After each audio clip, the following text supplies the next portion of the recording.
Yo, what's going on guys, it's the ECOM Zone, and today I'm going to teach you how to build a perfect product page for dropshipping. So the first most important thing is your product imagery. All images in the carousel should be one size. Whether it's vertical or square, make sure they're the same size. Try to get photos of your product in use or being worn if you sell apparel products. Have photos where it's just showing the product only. Fourth, have good lighting to make your photos look professional. And 5, make sure there's multiple angles of the product. For example, if you're selling a bag, make sure you have the front, back, side, and also inside the bag. Moving on, we're going to set up the reviews. Because this is the first time customers will be landing on your website, and since your website is also new, we need to build credibility and trust with reviews. I do not suggest creating fake reviews. I used to use Looks app on Shopify, but now I've moved on to Judge.me app because it's simply cheaper and does the same thing as Looks. Third, import reviews ranging from 3 to 5 stars.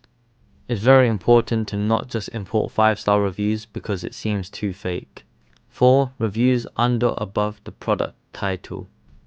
Comparison price. People love discounts. Set a realistic comparison and sale price. As you can see from these examples here, all of them have comparison and sale prices.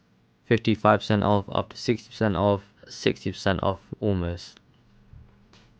Next, you want to make sure your add to cart button is bold and clear.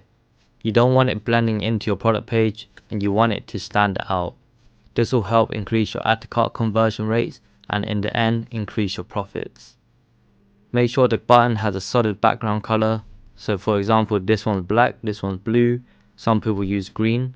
Text should be add to bag or add to cart. And the height of the button should be more than 50 pixels in height. This will ensure that the user can click the button nice and easily on both desktop and mobile. So moving on to the variant options.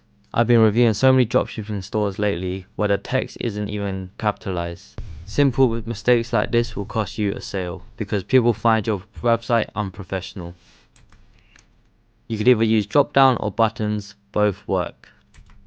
Remove variants if there's only one option, a mistake that many of you guys still make. If there's only one option, just remove the variant. It is wasting space and is pushing your add to cart button lower down the page. Next, we're going to discuss important shipping details on your product page. This is so that there's no surprises at checkout and it will increase your checkout conversion rates. You want to display your shipping times, processing times, shipping costs, shipping locations, all on your product page. As you can see on this page here, is right below the add to cart button, so people know, oh, it's free delivery and it's free returns. Product description, probably the most important part of the page. For me, the structure will be headline, text, image. Headline, text, image. Of course, you don't always have to do this, but it's good if you can. Talk about the features, essential functions and components of your product. You talk about the benefits emotionally and physically. How your product can solve a problem if it does.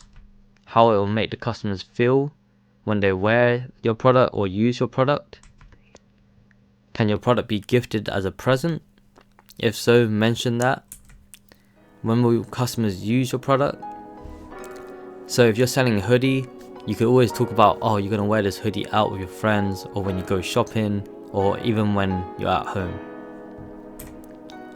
If you have any caution or important notice, make sure you include that. And if there are any FAQs for your product, make sure to include them. Also, make sure there are no grammar mistakes. Finally, you could use ChatGPT or Bing AI or Shopify AI to write your product descriptions, but make sure to read through them properly and make some adjustments. The next thing on the product page is the expanded reviews section under the product description. You can import reviews from AliExpress if you are using AliExpress as your supplier. And below this, you're going to upsell and cross-sell any products. And this is why it's important to start a niche store and not a one product store. This is your opportunity to increase your average order value. You could have top rated products you might also like or people also bought section. Anyways, thanks for watching guys. I hope you found this video useful. If you did, smash the like button and subscribe for more content. Peace.